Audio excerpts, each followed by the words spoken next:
Welcome to Ravi కిరణాల news. ముందుగా headlines చూద్దాం. రామమయం విశ్వమని మోదీ వ్యాఖ్యలు దేశవ్యాప్తంగా చర్చ. అయోధ్య కార్యక్రమంలో మోదీ ప్రసంగం భక్తుల్లో ఉత్సాహం. ధర్మధ్వజ ఆవిష్కరణ వేడుకలో ప్రధాని భావోద్వేగ వ్యాఖ్యలు. రామాలయ కార్యక్రమంపై జాతీయ చర్చగా మారిన మోదీ వ్యాఖ్యలు.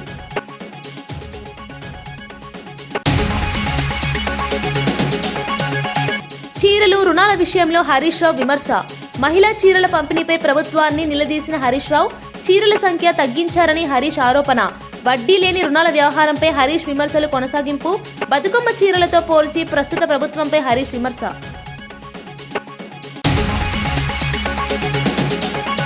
టీటీడీ నిధుల డిపాజిట్పై సజ్జల కీలక ఆరోపణలు.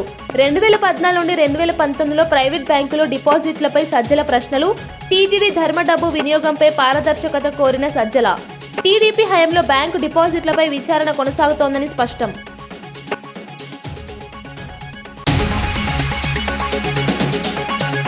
పేద ఇళ్ల నిర్మాణంపై మంత్రి పార్థసారథి హామీ. 2029 నాటికి ప్రతి పేదకు ఇల్లు ఇస్తామని పార్థసారథి హామీ. 3 లక్షల ఇళ్ల పంపిణీ పూర్తి చేశామని ప్రభుత్వం వెల్లడింపు. పరకామణి కేసుపై భూమన స్పందన. పరకామణి కేసుతో తనకు సంబంధం లేదని భూమన స్పష్టం. రాజకీయ ఒత్తిడి వల్లే విచారణ జరుగుతోందని భూమన వ్యాఖ్య. టీటీడీ నిర్ణయాలు నిబంధనల ప్రకారమే చేశానని భూమన హామీ. మాజీ ఎంపీ విజయసాయి రెడ్డి తిరిగి రాజకీయాల్లోకి రానున్నారన్న సంకేతాలు స్పష్టంగా కనిపిస్తున్నాయి. ఇటీవల శ్రీకాకుళం రెడ్డి సంక్షేమ సంఘం సమావేశంలో పాల్గొని 2 నిమిషాల హాజరు కాదు, సూటిగా 2.5 కోట్ల భవనం నిర్మాణం ప్రకటించడం, తన రాజకీయ భవిష్యత్తుపై అవసరం వచ్చినప్పుడు రీ ఎంట్రీ ఉంటుందని వెల్లడించడం చర్చనీయాంశమైంది. ప్రస్తుతం ఏ పార్టీలో లేరని, వైసీపీపై పరోక్ష అసంతృప్తి వ్యక్తం చేస్తూనే భవిష్యత్తులో క్రియాశీలక పాత్రను నిరాకరించలేదు. బీజేపీ, టీడీపీ, జనసేన ఆహ్వానాలను తిరస్కరించగా పవన్ కళ్యాణ్తో 20 దశాబ్దాల స్నేహాన్ని గుర్తు చేశారు. వైసీపీ కాలంలో టీటీడీ బోర్డు సభ్యత్వం, రాజ్యసభ సభ్యత్వం, పార్టీ నెంబర్ 2 స్థాయి వంటి బాధ్యతలు నిర్వహించిన వ్యక్తి కావటం వల్ల ఆయన తదుపరి నిర్ణయం ఏది అయినా కీలకమే. కొత్త పార్టీ అవకాశాన్ని కూడా గతంలో ప్రస్తావించడం ఆయన కదలికలపై మరింత దృష్టి ఆకర్షిస్తోంది. చంద్రబాబు నాయుడు గారితో చేతులు కలిపానని, పవన్ కళ్యాణ్ గారితో చేతులు కలిపానని ఒక్కటైతే మాత్రం చెప్తాను. పవన్ కళ్యాణ్ గారు నాకు మిత్రుడు. ఈరోజు కాదు, ఒక 20 సంవత్సరాల నుంచి మా యొక్క స్నేహం వేరే, రాజకీయం వేరే. నేను ఏ రోజు పవన్ కళ్యాణ్ గారిని ఒక్క మాట అనలేదు, భవిష్యత్తులో అనను కూడా. ఇది నా యొక్క దృఢ సంకల్పం. ఇక రాజకీయ రంగ ప్రవేశం అన్నటువంటిది పరిస్థితులను బట్టి ఏ రకంగా నేను నిష్క్రమించానో అవసరమైతే తిరిగి రాజకీయాల్లోకి రావడానికి కూడా నేను సిద్ధంగా. బీజేపీ నుంచి కానీ, జనసేనలో కానీ, తెలుగుదేశం నుంచి కానీ, వైఎస్ఆర్సీపీ నుంచి కానీ, కాంగ్రెస్ నుంచి కానీ, కమ్యూనిస్టుల నుంచి కానీ నాకు ఎటువంటి ఆహ్వానం. హైదరాబాద్ సనత్ నగర్ లోని ఈఎస్ఐ ఆసుపత్రిలో ఎమర్జెన్సీ వార్డు పునర్నిర్మాణ పనులు జరుగుతుండగా ప్రమాదం సంభవించి అక్కడ గందరగోళం నెలకొంది. నిర్మాణ పనుల్లో నిర్లక్ష్యం, భద్రతా ప్రమాణాల లోపం కారణమయ్యే అవకాశంపై అనుమానాలు వ్యక్తమవుతున్నాయి. ప్రభుత్వ ఆసుపత్రి కావడంతో రోగులు, సిబ్బంది, కూలీల భద్రతపై బాధ్యత మరింత పెరుగుతుంది. పునర్నిర్మాణం జరుగుతున్న విభాగం అత్యవసర సేవలను అందించే ప్రాంతం కావడంతో ప్రమాదం చిన్నదైనా పెద్ద సమస్యలు తలెత్తే అవకాశం ఉంది. ఘటన అనంతరం అధికారులు పరిశీలన జరిపి బాధ్యులపై చర్యలు తీసుకునే దిశగా అడుగులు వేస్తున్నారు. ఇలాంటి కీలక నిర్మాణాల్లో ప్రమాణాలు పాటించకపోవడం వల్ల భవిష్యత్తులో ప్రమాదాలు మరింత పెరిగే ప్రమాదం ఉందని నిపుణులు హెచ్చరిస్తున్నారు. लेकिन हमें कुछ यश नहीं आया उसमें, तो एक पेशेंट की डेथ हुई है. बाकी उसके साथ और 2 पेशेंट काफ़ी क्रिटिकल है. तो हम कोशिश कर रहे हैं, ऑपरेशन वगैरह शुरू हो जाएंगे immediately. CT scan, ultrasound, X-rays, बाकी सब ट्रीटमेंट उनको खून चढ़ाया गया है. जितना मैक्सिमम पॉसिबल है ट्रीटमेंट हमने यहाँ पे करने की कोशिश कर रहे हैं. और 2 के अभी तक स्टेबल है. फ्रैक्चर्स मल्टीपल फ्रैक्चर्स है उनमें. హిందూ పోలీసులపై మాత్రమే నియమాలు కఠినంగా అమలు చేయబడి ఇతర మతాలకు మాత్రం సడలింపులు ఇస్తున్నారని ఎమ్మెల్యే రాజాసింగ్ ఘాటు ప్రశ్నలతో ప్రభుత్వాన్ని నిలదీశారు. అయ్యప్ప దీక్షలో ఉన్నప్పుడు పోలీస్ సిబ్బంది సెలవు తీసుకుని మాత్రమే మాల వేసుకోవాలని నిబంధనలు పెట్టడం ఆచారాలకు విరుద్ధమని ఆయన అన్నారు. ముస్లిం పోలీసులకు ఇలాంటి పరిమితులు లేకపోవడం ద్వంద్వ వైఖరికి నిదర్శనమని వ్యాఖ్యానించారు. హిందూ పోలీసులపై ఇలాంటి అదనపు నిబంధనలు మత స్వేచ్ఛను లంఘిస్తున్నాయని, ఇది సమానత్వానికి విరుద్ధమని రాజాసింగ్ తీవ్రంగా విమర్శించారు. దేవోత్థానాలపై ప్రశ్న లేవలెత్తేందుకు గతంలో తనపై కేసులు పెట్టారని గుర్తు చేసుకుంటూ ఇప్పుడు కూడా హిందూ భావాల పరిరక్షణ కోసం పోరాడుతానని చెప్పారు. ప్రభుత్వ విధానాలు పక్షపాతం చూపుతున్నాయో లేదో ప్రజాస్వామ్యంలో దానిపై ఓపెన్ డిబేట్ అవసరం ఉందని ఆయన వ్యాఖ్యలు మరింత చర్చనీయాంశమయ్యాయి. ఒకవేళ జాబ్ లో ఉండి ఆయన అయ్యప్ప మాల వేసుకొని ఒకవేళ డ్యూటీకి వస్తే మేమైతే మెమోలు ఇస్తాము, కావాలంటే సస్పెండ్ కూడా చేస్తామని ఆ విధంగా ఒక ఆదేశం అయితే జారీ అయినది. ఇది ఇప్పుడు కాదు, కంటిన్యూగా ఎవ్రీ సంవత్సరం అంటే అయ్యప్ప దీక్షా సమయంలో అంటే డిసెంబర్, నవంబర్, జనవరిలోనే ఇట్లాంటి ఆదేశాలు జారీ అవుతుంది. చాలా మంచిదే, ఒక రూల్ ఫాలో చేస్తే చాలా మంచిదే కదా. కానీ ఈ రూలు హిందువులకే పరిమితి అవుతుందా? నేను పోలీస్ అధికారులకి అడుగుతున్నా, మా రేవంత్ రెడ్డి గారికి అడుగుతున్నా, హిందువులకేనా ఈ రూలు? ముస్లింలకి ఇట్లాంటి రూలు ఉండవా? రంజాన్ సమయంలో చాలా మంది ఇన్స్పెక్టర్ కానీ, ఏసీపీ కానీ, కానిస్టేబుల్ కానీ, ఎస్ఐలు కానీ చాలా మంది రోజులు పెట్టుకుంటారు. మళ్ళీ వాళ్ళకి ఫుల్ ఫ్రీడమ్ ఇస్తారు కదా.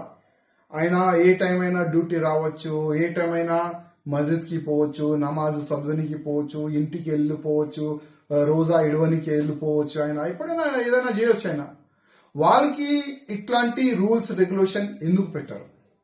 ఇట్లాంటి ఆదేశం రంజాన్ సమయంలో ఎందుకు బయటికి రాదు నేను అడుగుతున్నా.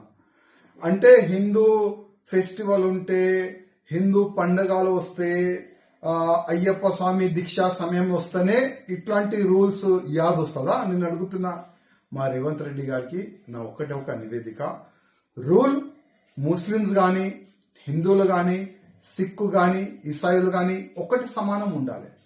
అంటే హిందూ ముస్లిమ్స్ రెండు కళ్ళులాగా ముఖ్యమంత్రి గారు మీకు ఉండాలి. రూల్ హిందువులకి ఏ విధంగా మీరు పెడుతున్నారు, వచ్చే సమయంలో రంజాన్ సమయంలో కూడా ముస్లిమ్స్ కూడా అట్లనే ఒక రూల్ పెడితే చాలా బాగుంటది. లేకపోతే హిందువులో ఏం మెసేజ్ పోస్తుంది? కాంగ్రెస్ అంటే ముస్లిమ్స్ పార్టీ, ఆల్రెడీ మీరే అన్నారు. కాంగ్రెస్ అంటే ముస్లిమ్స్ పార్టీ, హిందూ పార్టీ కాదు. దానికి మీరు ప్రూవ్ చేస్తున్నారని నేను అనుకుంటున్నా.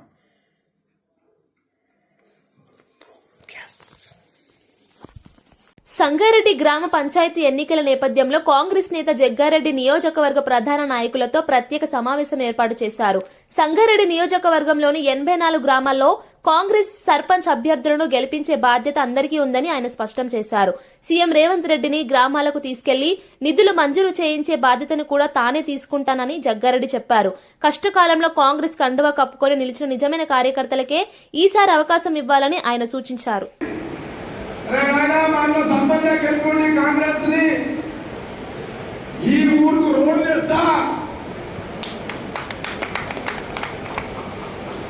ఈ ఊరికి నేను సార్తో మాట్లాడి రోడ్డు తెస్తా, సార్తో మాట్లాడి బండ్ల రైతులకు రోడ్లు వేపిస్తా. రైతులకు చెప్పండి,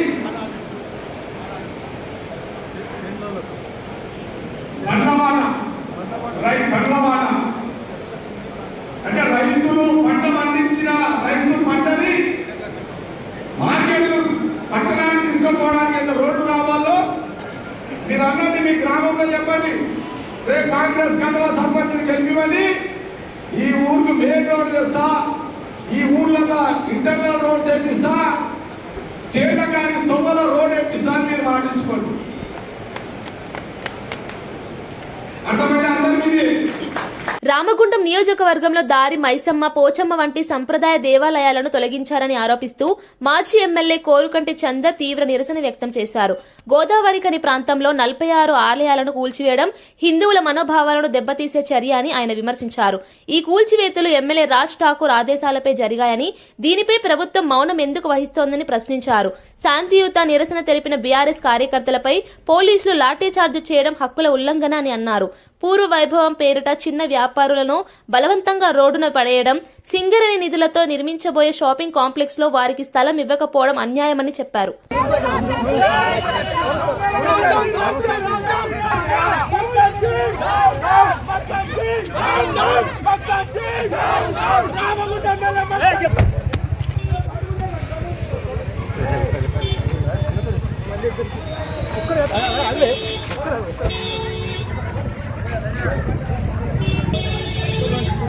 ఎమ్మెల్యే క్యాంప్ కార్యాలయం ముట్టడికి బీఆర్ఎస్ పార్టీ కార్యక్రమం తీసుకుంటే కనీసం ప్రజల గొంతుకలను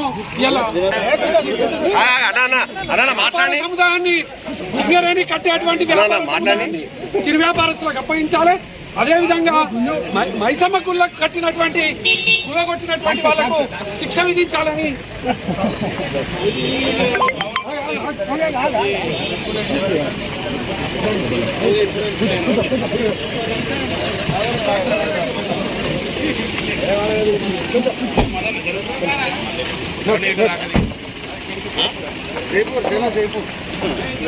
అయోధ్య ధర్మధ్వజ ఆవిష్కరణ సందర్భంగా ప్రధాని నరేంద్ర మోదీ చేసిన వ్యాఖ్యలు దేశవ్యాప్తంగా రామభక్తుల ఉత్సాహాన్ని నింపాయి.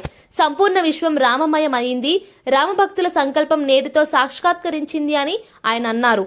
ఈ ఆధ్యాత్మిక వేడుక మరో 500 సంవత్సరాల పాటు రామభక్తి వైభవాన్ని ప్రతిబింబిస్తుందని చెప్పారు. ధర్మధ్వజం కేవలం జెండా కాదని భారతీయ సంస్కృతి పునర్నిర్వాకాశానికి, ఆధ్యాత్మిక చైతన్యానికి ప్రతీకాన్ని వివరించారు. రామాలయ నిర్మాణం భారతీయుల ఏకతను ప్రపంచానికి చూపిన గొప్ప ఘట్టమని పేర్కొన్నారు. దేశమంతా ఒకే భక్తిభావంతో కలిసిన రోజుగా ఈ వేడుక చరిత్రలో నిలుస్తుందని మోదీ అభిప్రాయపడ్డారు. రామతత్వం దార్శనికతగా, సంస్కృతిగా, జీవన విలువగా భారత్ను ముందుకు నడిపిస్తుందని చెప్పారు. असीम कृतज्ञता है, अपार अलौकिक आनंद है। सदियों के घाव भर रहे हैं, सदियों की वेदना आज विराम पा रही है, सदियों का संकल्प आज सिद्धि को प्राप्त हो रहा है। आज उस यज्ञ की पूर्णाहुति है जिसकी अग्नि 500 वर्ष तक प्रज्वलित रही, जो यज्ञ एक पल भी आस्था से डिगा नहीं, एक पल भी विश्वास से टूटा नहीं। आज भगवान श्री राम के गर्भगृह की अनंत ऊर्जा, श्री राम परिवार का दिव्य प्रताप इस धर्म ध्वजा के रूप में इस दिव्यतम भव्यतम मंदिर में प्रतिष्ठापित हुआ है। और साथियों, ये धर्म ध्वजा केवल एक ध्वजा नहीं, ये भारतीय सभ्यता के पुनर्जागरण का ध्वज है। इस पर रचित सूर्यवंश की ख्याति, वर्णित होम शब्द और अंकित कोविदार वृक्ष राम राज्य की कीर्ति को प्रतिरूपित करता है। ये ध्वज संकल्प है, ये ध्वज सफलता है, ये ध्वज संघर्ष से सृजन की गाथा है, ये ध्वज सदियों से चले आ रहे स्वप्नों का साकार स्वरूप है।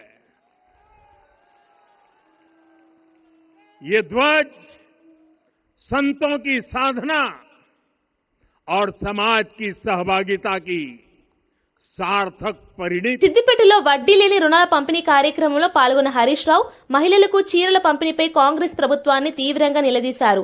బతుకమ్మ సమయంలో కేసీఆర్ ప్రభుత్వం 1,30,000 మహిళలకు చీరలు అందించగా ప్రస్తుత ప్రభుత్వం ఎస్హెచ్జీ గ్రూపుల్లోని 40 లక్షల మందికి మాత్రమే ఇవ్వడం వివక్ష అని అన్నారు. సిద్దిపేట జిల్లాలో 3.83 లక్షల మహిళల్లో కేవలం 1.99 లక్షల మందికి మాత్రమే చీరలు ఇవ్వడం అన్యాయమన్నారు. 2 చీరలు ఇస్తామని చెప్పి 1 మాత్రమే ఇవ్వడం మోసమని వ్యాఖ్యానించారు. పట్టణాల్లో ఎన్నికలు లేనివక్కడ వడ్డీ లేని రుణాలు ఇవ్వకపోవడం రాజకీయ ప్రయోజనాలకే సూచిక అని విమర్శించారు. మహాలక్ష్మి పథకం కింద మహిళలకు నెలకు 2,500 ఇవ్వాలన్న హామీ నెరవేరలేదని గుర్తు చేశారు. వాస్తవానికి కేసీఆర్ గారు ఉన్నప్పుడు పండుగకు బతుకమ్మకు చీరలు వచ్చినాయి. 2 పండుగలు పోయినాయి, వచ్చింది ఒకటే చీర కాదా. 2 పండుగలకు రావాల్సింది ఒకటే వచ్చింది. పోనీ కేసీఆర్ గారు ఉన్నప్పుడేమో 18 ఏళ్ళు నిండిన అమ్మాయి నుంచి అత్తకు వచ్చింది, తల్లికి వచ్చింది, కోడలికి వచ్చింది. కానీ ఇప్పుడేమంటున్నారు, ఓన్లీ ఎస్హెచ్సి గ్రూప్ లో ఉన్న వాళ్ళకు మాత్రమే ఇచ్చారు. మన తెలంగాణ రాష్ట్రంలో అప్పుడు కేసీఆర్ గారు ఉన్నప్పుడు బతుకమ్మ దసరా పండుగ అప్పుడు 1,30,00,000 మందికి చీరలు వచ్చేది. ఇప్పుడు ఎస్హెచ్సి గ్రూప్ లలో ఎందరున్నారు? 46 లక్షల మంది మాత్రమే ఉన్నారు. అంటే సగం కూడా వస్తలేదు. అంతే కదా. మీ ఇంట్లో ఇప్పుడు అత్త గ్రూప్ లో లేదని అత్తకు వస్తలేదు, బిడ్డ గ్రూప్ లో లేదంటే బిడ్డకు వస్తలేదు. ఆనాడు 1,30,00,000 మందికి ఇస్తే ఇవాళ కేవలం 46 లక్షల మందికి మాత్రమే ఇస్తూ ఉన్నారు. పోనీ అవి 2 పండుగలు అన్న 2 ఇచ్చిండ్రా అంటే ఒకటే ఇచ్చారు. అది కూడా ఒకటే కలర్. మళ్ళా ఇవన్నీ కూడా ఇబ్బందులు ఉన్నాయి. మన సిద్దిపేట జిల్లా చూసుకుంటే, మన సిద్దిపేట జిల్లాలో 3,83,000 మంది ఆడపిల్లలు ఉన్నారు. 18 ఏళ్ళు దాటిన వాళ్ళు 3,83,000 మంది ఉంటే ఇస్తున్నది ఎంతమందికి? 1,99,000 మందికి ఇస్తున్నారు. అంటే సగం మందికి వస్తున్నాయి, సగం మందికి వస్తాయి. నిజంగా ఇచ్చేది ఉంటే 2 పండుగలు 2 బతుకమ్మలు ఇచ్చినా బాగుంది, లేదు అందరికి ఇచ్చినా బాగుంది. అది కొందరికే ఇచ్చుడు, ఒక ఏడాది ఇచ్చి ఒక ఏడాది అయిపోతుంది కదా. దానికి నాకు బుద్ధి ఉంది అంటుండు తిన్నప్పుడు కల్లా. ఇంకా దాన్ని ఏమంటుండు, సారే వ్యక్తి అంటుండు, చీరిచ్చి సారే వ్యక్తి అంటుండు. అయ్యా రేవంత్ రెడ్డి గారు సారే వ్యక్తుడు అంటే నువ్వు ఇస్తానన్న మహాలక్ష్మి నెలకు 2,500 ఇస్తా అన్నారు. మనకు 2 ఏళ్ళు అయింది. 2 ఏళ్ళు అంటే ఎంత అవుతుంది? 60,000 రూపాయలు. నిజంగా చీరతోని నువ్వు ఇస్తానన్న 60,000 కూడా ఇస్తే అప్పుడు సారా పెట్టినా 60,000 ఇచ్చినాక సారా పెట్టినట్టు అయితే తప్ప, నువ్వు సగం మంది ఆడోళ్ళకి ఇచ్చి 2 ఏళ్ళది ఒకటే ఇచ్చి ఆ ఒక్క చీరకు సారీ పెట్టినా అంటే ఇది ఎవరి చెవులో పువ్వు పెట్టుకుంటూ అర్థం చేసుకోవాల్సిన అవసరం ఉంది. ఎమ్మెల్యే ప్రభుత్వ విప్ ఆది శ్రీనివాస్ గత బీఆర్ఎస్ ప్రభుత్వ హయాంలో చేపట్టిన ఇండ్ల నిర్మాణ నాణ్యతపై తీవ్ర విమర్శలు చేశారు. ప్రభుత్వమే నిర్మిస్తున్న ఇల్లు సగం వరకు నిర్మించేసి వదిలివేయడం ఆ సమయంలో ఉన్న నిర్లక్ష్యానికి నిదర్శనమని అన్నారు. ఆ ఇళ్ల పరిస్థితిని పరిశీలించడానికి తాను వెళ్లినప్పుడు ఒక నిర్మాణం కూలిపోవడం భద్రతా ప్రమాణాలు ఎక్కడా పాటించలేదని నిరూపించిందని చెప్పారు. పేదల కోసం నిర్మించిన ఇల్లు ఇంత నాసిరకంగా ఉండడం చాలా బాధాకరమని, కొత్త ప్రభుత్వం వచ్చే వరకు ప్రజలు ప్రమాదంలో ఎలా జీవించారో అర్థం చేసుకోవడం కష్టమని తెలిపారు. ఇప్పుడు ప్రభుత్వం ఆ ఇళ్లను పునర్నిర్మాణం చేసి లబ్ధిదారులకు సురక్షితంగా అప్పగించేందుకు చర్యలు తీసుకుంటోందని చెప్పారు. గత ప్రభుత్వ నిర్లక్ష్యం అవ్యవస్థ పేదలపై ఏ విధంగా ప్రభావం చూపిందో ఈ సంఘటనతో బయటపడింది అని ఆది శ్రీనివాస్ వ్యాఖ్యానించారు. ఈ రోజు ఇందిరమ్మ రాజ్యం వచ్చిన తర్వాత డబుల్ బెడ్రూమ్ అందుబాటులోకి తీసుకుని రావాలని తిరిగి ప్రభుత్వం ద్వారా అట్టి దానికి టెండర్లు వేసి పనుల నిర్మాణం వేగవంతం చేసి ఆ డబుల్ బెడ్రూమ్లను ఈ ఇందిరమ్మ రాజ్యంలో లబ్ధిదారులకు అందజేయాలని చెప్పే లక్ష్యంలో జిల్లా కలెక్టర్ గరిమా అగర్వాల్తో పాటు అధికారులు, ఆర్డినరీ అధికారులు, మున్సిపల్ అధికారులు అందరూ కూడా పరిశీలించడానికి వెళ్ళినాం.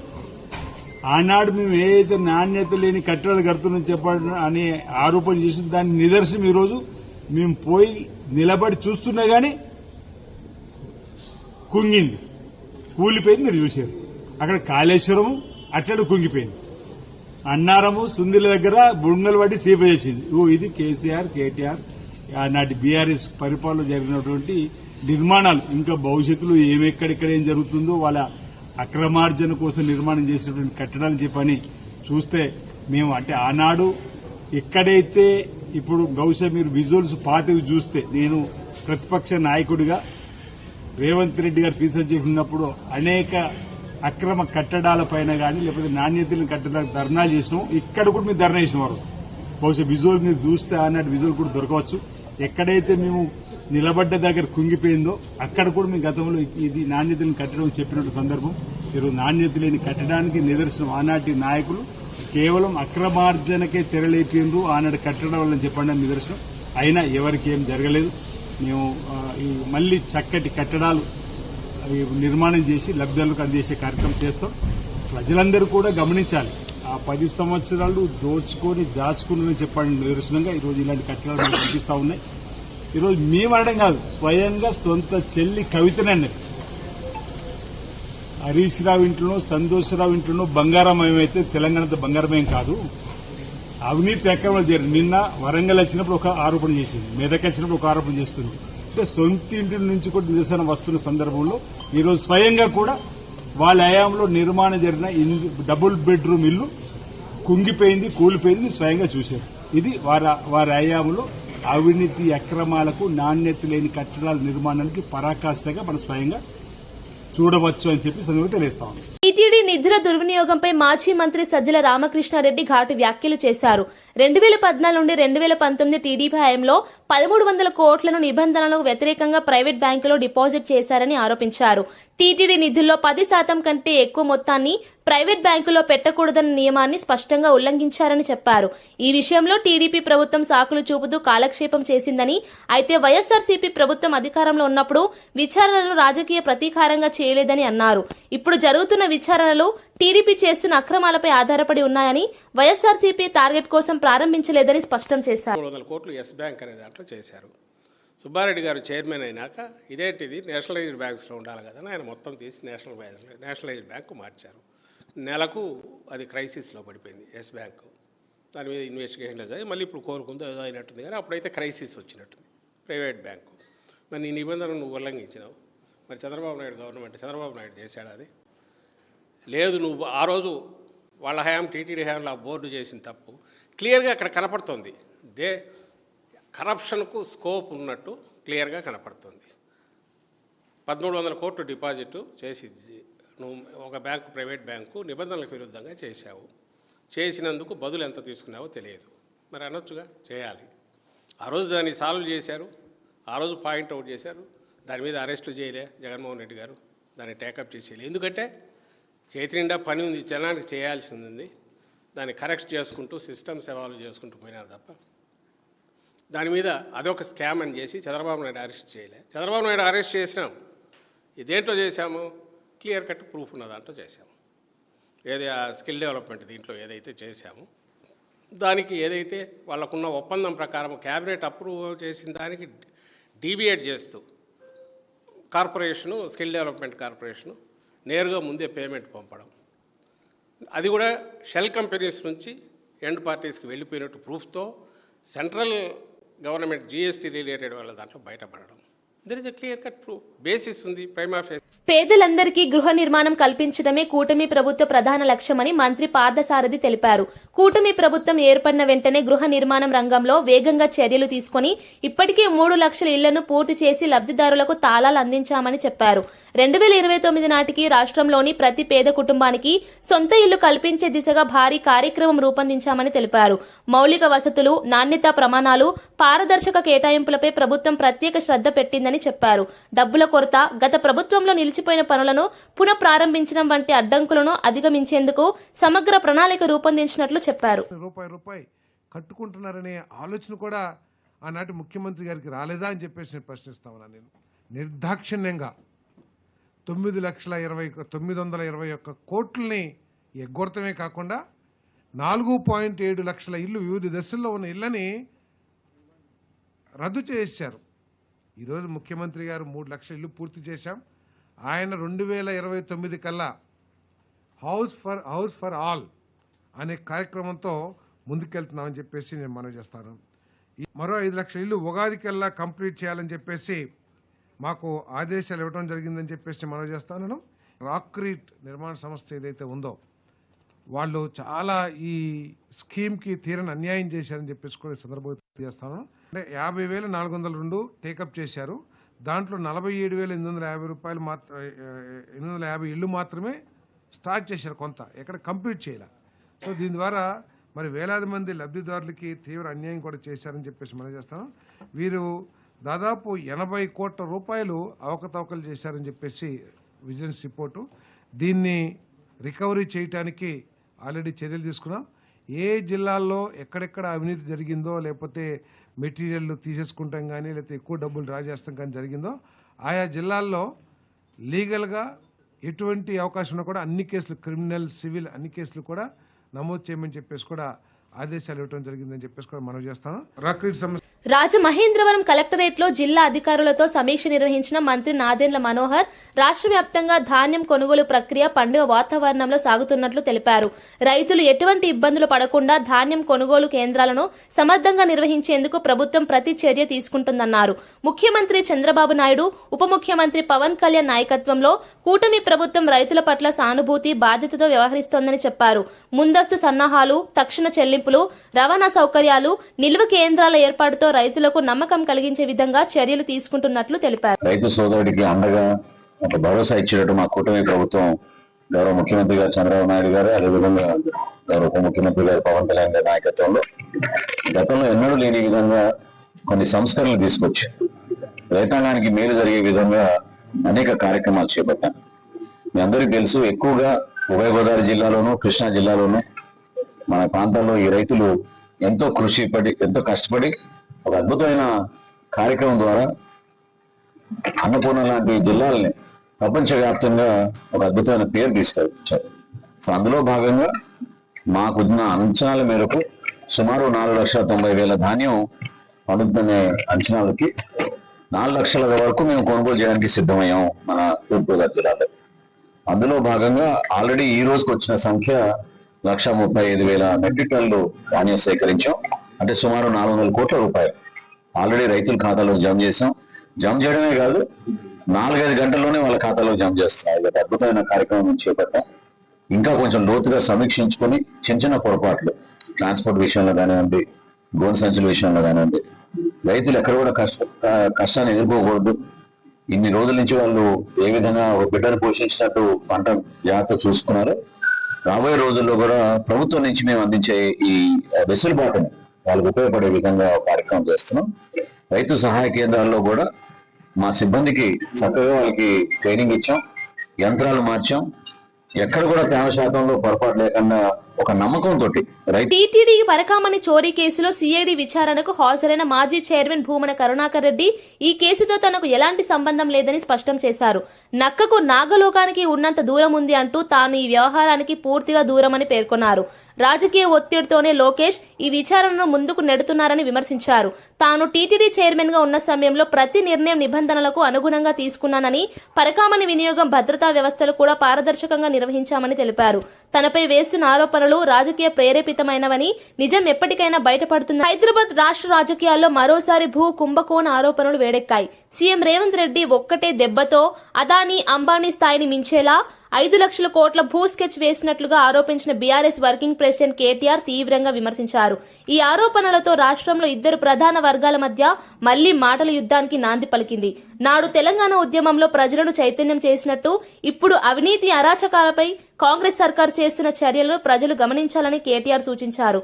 ముఖ్యంగా రాష్ట్ర భూములు, వనరులు ప్రమాదంలో ఉన్నాయని, ఈ సమయంలో విద్యార్థులు అప్రమత్తంగా ఉండాలని ఆయన పిలుపునిచ్చారు. చిన్న చిత్కా కుంభకోణం కాదు, 4 లక్షల నుంచి 5 లక్షల కోట్ల కుంభకోణం.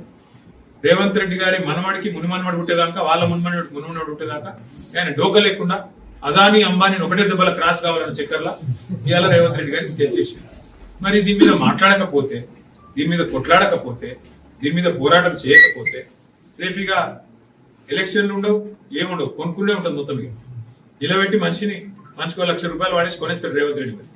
ఇది జరగబోతున్న పరిణామం. ఇది ఎలక్షన్ వదిలేయండి, రేపటికి మీకు హైదరాబాద్ లో క్యాంటీన్ పెడదామంటే జాగా దొరకదు. చూడు, ఫుట్పాత్ మీద వ్యాపారం చిన్న ఇడ్లీ బండి నడుపుకుంటూ సమోసా బండి పెట్టుకునేమో హైదరాబాద్ దందని కొడుతుంది.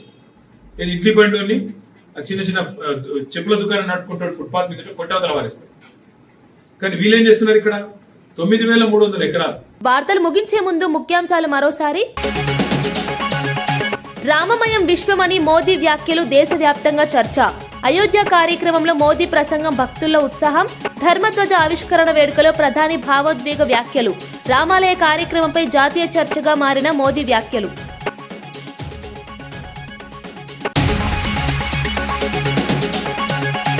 చీరలు, రుణాల విషయంలో హరీష్ రావు విమర్శ. మహిళా చీరల పంపిణీపై ప్రభుత్వాన్ని నిలదీసిన హరీష్ రావు. చీరల సంఖ్య తగ్గించారని హరీష్ ఆరోపణ. వడ్డీ లేని రుణాల వ్యవహారంపై హరీష్ విమర్శలు కొనసాగింపు. బతుకమ్మ చీరలతో పోల్చి ప్రస్తుత ప్రభుత్వంపై హరీష్ విమర్శ.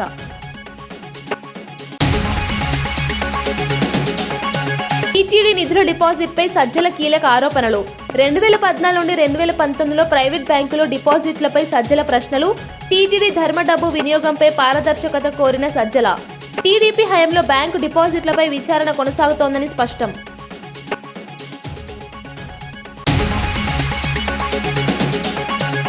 పేద ఇళ్ల నిర్మాణంపై మంత్రి పార్థసారథి హామీ. 2029 నాటికి ప్రతి పేదకు ఇల్లు ఇస్తామని పార్థసారథి హామీ. 3 లక్షల ఇళ్ల పంపిణీ పూర్తి చేశామని ప్రభుత్వం వెల్లడింపు. పరకామణి కేసుపై భూమన స్పందన. పరకామణి కేసుతో తనకు సంబంధం లేదని భూమన స్పష్టం. రాజకీయ ఒత్తిడి వల్లే విచారణ జరుగుతోందని భూమన వ్యాఖ్య. టీటీడీ నిర్ణయాలు నిబంధనల ప్రకారమే చేశానని భూమన హామీ. ఇవి ఈనాటి వార్తా విశేషాలు. మరో బులెటిన్లో మళ్ళీ కలుద్దాం. నమస్కారం.